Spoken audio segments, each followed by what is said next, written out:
amazing.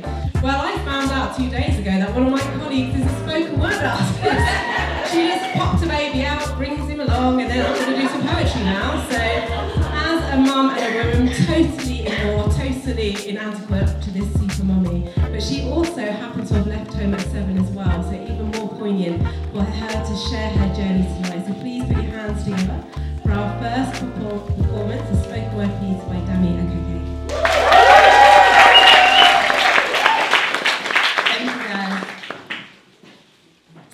So this piece is called The Best Place on Earth. The evening hawkers arrive before the night, carrying and accompanying delight. The children, the elders, seated outside under the light, breathe before sunset. Goats, chickens, stray dogs, passers-by, the road, they all quieten to rest. This place right here is the best place on earth. Wherever I choose to go, it'll take me far. I'm living my life like it's golden, living my life like it's golden, living my life like it's golden, living my life like it's golden, living my life like it's golden. I'm living my life like it's golden, living my life like it's golden, living my life like it's golden, living my life like it's golden, living my life like it's golden. I'm turning my own freedom, put it in my song, singing loud and strong, proving all day long I'm taking my own freedom, putting it in my show. I'll be high-stepping your land of joy unfold. I'm living my life like it's golden, living my life like it's golden, living my life like it's golden, living my life like it's golden. If you know, you can sing along with me. Living my life like it's golden, living my life like it's golden, living my life like it's golden, living my life like it's golden, living my life like it's golden. I'm living my life like it's golden, golden, golden. Yes, I'm good. Golden, golden. I'm living my life like it's golden, golden, golden.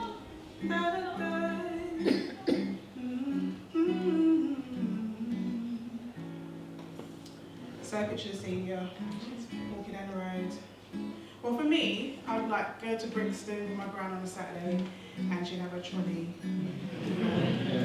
And you go to your meat man, go to your fish man. She showed me how to pick the right avocados. I know how to test it. You know what I mean? I know when it's fluxy, when it's fast right. And yeah, I just got all those memories, and I like, even though my memories are here, I feel like they're not of this country. Do you know what I mean? Even though they happened here. So anyways, ladies, picture the scene. You're walking down the road, you mind your own business, you're shopping, and a gentleman comes up to you and says, how did that be? Well, I'm thinking.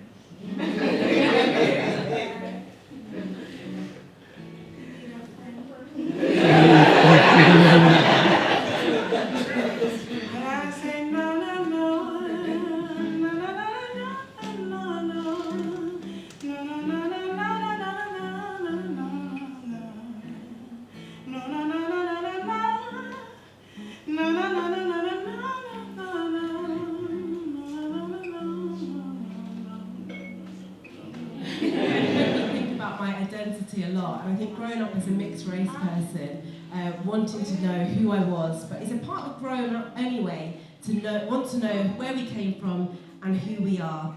And I think particularly if you're a person of colour and people, there's the first thing they see about you, they always say, oh, where are you from? So for ages I'd be like, oh yeah, I'm from London. They're like, no, where are you from? And I'd like, Ealing? And they're like, okay, I know what you mean. But it's interesting how people make assumptions about who we are and how we look. But actually, who we are and even what home is such a fluid concept. It's not as straightforward as that.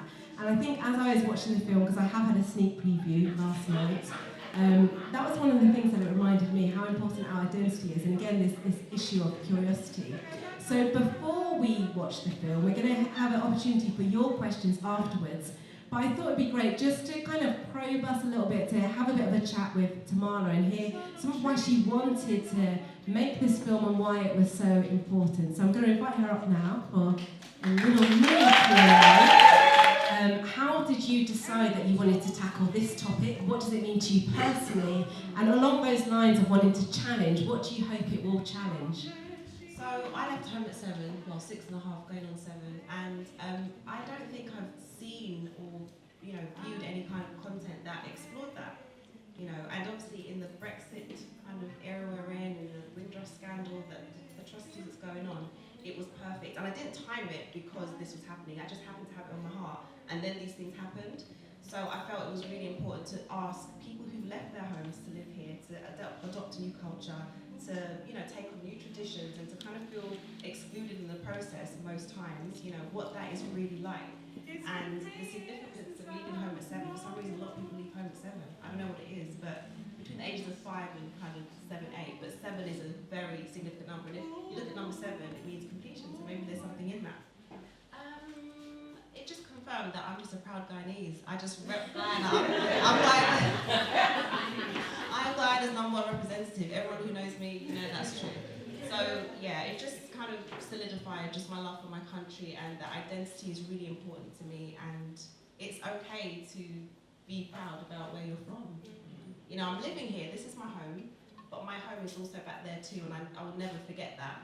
So maybe to drop some of the stereotypes that some of us might have in our minds. It might be lurking there that you don't even know is there, whether it be towards Africans or Caribbeans, because those are the people in my documentary. And also a realisation about how much people who, immigrants, let's use that word in inverted commas because we don't like it, but we're going to use it, how much they contribute to this society, and to not kind of just push them aside and say,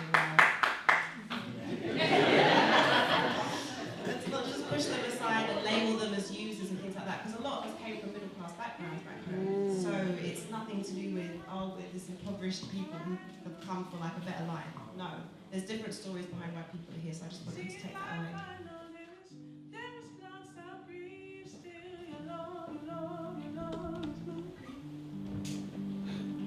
Tears in my eyes burn, tears in my eyes burn, while I'm waiting. 'Cause I don't wanna wait in vain for your love. I